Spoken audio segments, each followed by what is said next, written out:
Ang lalaking ito ay kaya kang bentahan ng kahit ano. Ang worst part pa ay imposible na makapagtanggi ka sa kanya.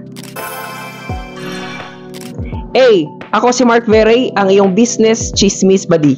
Kilalanin si Joe Girard at ichichismis ko sa'yo ang sekreto niya para makita mo kung gaano ka-powerful ang taong ito.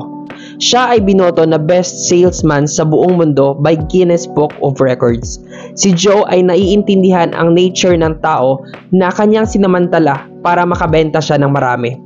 Ang malala pa dito ay ginagamit niya ang strategy na sobrang simple na nakakalimutan ito ng mga negosyante. Ang sekreto niya ay ang simpleng paggamit ng empathy o pagmamalasakit.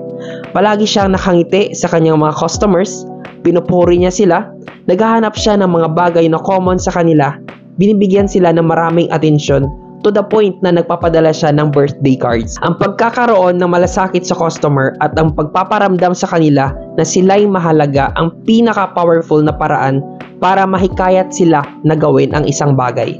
Business lesson sa chismis na ito ay kung nararamdaman ng mga customer mo na may malasakit ka sa kanila, ay makikita mo na mas madali nilang bilhin ang iyong produkto. For more business chismis tulad ito, please follow and share.